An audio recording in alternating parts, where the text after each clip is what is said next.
All right, wrestling fans, cinch yourselves in, strap in, because we're going to be going over the top five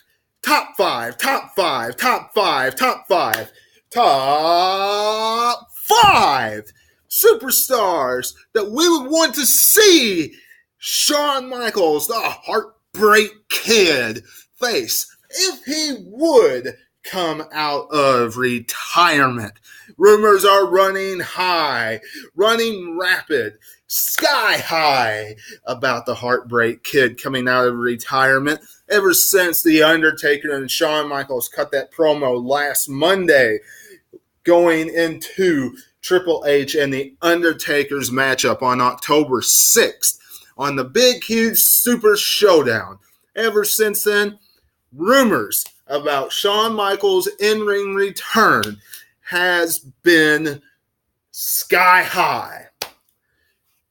Now, before we get into this list, few things we have to cover first. Number one, you all know what to do. Join me on this journey on YouTube. If you have not done so, you all do know that this is the place to be. It can be very exciting. Vlogs, wrestling content, all different types of stuff happens right here on this channel. Subscribe and hit that bell. Join me. Much appreciated. Facebook and Twitter at 2007 Webby as well. Help me grow and build this channel by following me and sharing and liking my videos. That would be much appreciated.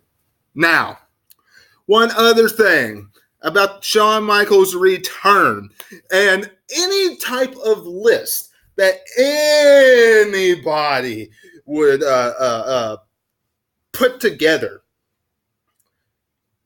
They would all be great matches. No matter how old Shawn Michaels gets, I am still convinced that he would probably put on a quality match that we would be entertained by. But as far as story is concerned, unless it's somebody that he is working with down in NXT, outside of Daniel Bryan, they're just dream matches. They're just epic matches that we have been wanting to see. There's no real true backstory to them that the casual wrestling fan would know, or even the hardcore wrestling fan could possibly know. So that's one big thing that WWE would need to consider and think about going into who they pick for Shawn Michaels. They really do. The story, okay? Not just the match. Because, quite frank, any of the guys that I am going to put on this list will be an epic matchup going to face Shawn Michaels. Coming in at number one, AJ Styles versus the Heartbreak Kid. You know how great that would be? You know how awesome that would be? Fantastic. AJ Styles could have an instant 5-star classic with a broomstick, quite frankly. You put Shawn Michaels, somebody that back in the 90s and the 2000s had 5-star matches with jobbers and other people that they put in with him. People like Diesel, people like Vader, people like The Undertaker, all of it. The list goes on. Those two, instant classics. Anytime you get them inside the squared circle. Coming in next, Finn Balor. Now I know that might not tickle everybody's fancy to see Finn Balor and Shawn Michaels inside the squared circle. Okay, I know some people might say, well, Finn Balor's okay, he's just a vanilla midget. look how awesome those two would be able to bring down the house. The only thing that I'm going to point out to you is, okay, Braun Strowman. Finn Balor has very good chemistry with Braun Strowman. Anybody that denies that or disagrees with me with that, I don't know what you're watching on Monday nights. I don't know what in the world you must have your head in the clouds. If Finn Balor can bring that to a good matchup, Braun and him to a good match, can you imagine Shawn Michaels, who can bring a match great by himself, and Finn Balor? Instant classic. Bar none. Bar none. Shinsuke Nakamura. Shinsuke Nakamura coming in next. Now, no question, two different styles of wrestling. Nakamura, not high flying, jumping off the top ropes, all different types of stuff like Shawn Michaels' old style was, and kind of the way Finn Balor and AJ Styles is, what I just gave. The first two. But Nakamura, with his heel persona and the heel tactics that he's been giving, shown on TV during his matches, and things of that nature, incorporated with all the things that we loved about his wrestling style, mixed in with how Shawn Michaels wrestled, what can you say? It'd be a great contest. And that was the two guys that everybody, I'm sure, would put on their list, bar none. Second, Daniel Bryan. Bar none. They have history. Come on, WWE. If it would make sense. 2013, Daniel Bryan was screwed out of the WWE World title by Shawn Michaels himself inside Hell in a Cell. Shawn Michaels, sweet chin music. Daniel Bryan, Randy Orton. 1, 2, 3. And the Authority kept the title around their waist.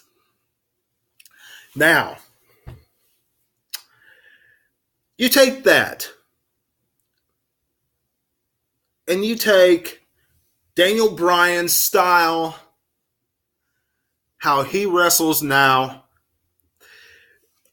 and I'm sure Shawn Michaels won't be jumping and bouncing and doing as much as he used to inside the squared circle if he comes back. It would be great. It'd be a tremendous story.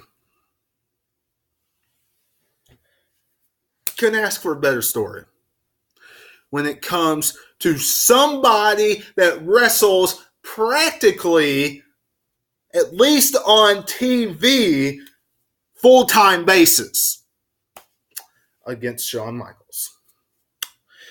And now for my number one. And I'm sure you all know who I'm going to say, because everybody's been talking about this superstar versus Shawn Michaels over the past week.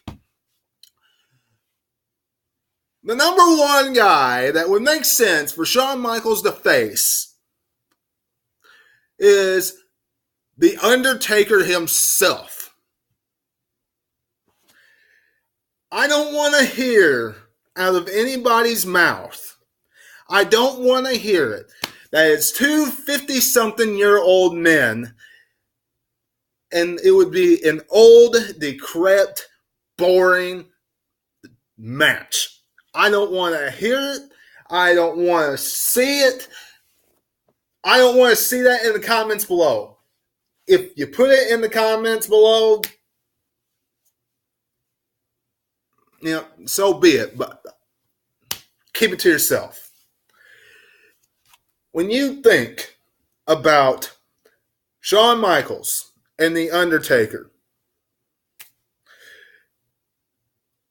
one of the greatest, bar none, rivalries in the history of the WWE. Yes, there's been the Randy Orton and John Cena's. Yes, there's been the Triple H's and number of names he's faced. Shawn Michaels. Sure, you could even put, Hulk Hogan and The Rock in there, and Hulk Hogan and Randy Savage in there, and Hulk Hogan and all these names, and Sergeant Slaughter and whoever he's faced, and all of these rivalries. Ric Flair and Macho Man Randy Savage, Bret Hart and Mr. McMahon and Stone Cold. The number one rivalry, without a doubt, is The Undertaker and Shawn Michaels. They stole the show last Monday. It was the one thing everybody tuned into. You put those two in the squared circle at WrestleMania 35. What is the one thing people will look into the most? No matter if you sit there and say, they're 50-something-year-old. It's not going to be like WrestleMania 26 or 25. You still will tune in to watch. You'll still be interested. Why? Because of their chemistry back and forth. It's great. Absolutely fantastic. There has not been one match. Not one. And I have been watching wrestling ever since I was like this. I have watched every rivalry, every match that they have put on pay-per-view on Monday Night Raw, SmackDown, wherever they did it on TV. There has not been one match that they put on that was crap. Every match they put on was enjoyable to watch. Every story was enjoyable to watch. You could not lay out a better contest than that. A better story than that. For Shawn Michaels, and you couldn't lay out a better story for The Undertaker as well. A lot of people saying The Undertaker's final bell toll needs to happen. No matter how much we go nuts when he comes out each and every year, the bell toll needs to happen for the last time. Everybody's talking about it. But if that's the case, if The Undertaker is going to retire, if you look on the main roster right now, you look at who they have built up right now to really put the dead man down. And I understand. I do. I understand putting someone over to pass on the torch. How many torches does the dead man have to pass on? He passed on to Roman Reigns. I guess you could say he did. He passed on to Brock Lesnar. Yes and no. I guess breaking the streak helped him. I still think he would have been good enough without it. But that's just me. Whatever the case, Shawn Michaels being that one, if he would put the dead man down, a lot of people are liking it. Seeing it from that perspective, I see where that would make sense. The guy that The Undertaker retired, coming back and putting the dead man down. What is it, Chloe? Hey, it's okay. It's all right. Dog barking outside. Anyway, hope you enjoyed this podcast. Let me know what you're thinking in the comments below. Who would you want to see Shawn Michaels face if he comes out of retirement? Let me know in the comments below. And don't forget to subscribe and hit that bell, amongst everything else I mentioned at the beginning of this podcast. Tune in tomorrow for Monday Night Raw review, where I'll have Jason Funny on there. Until I see you again, catch you on the other side.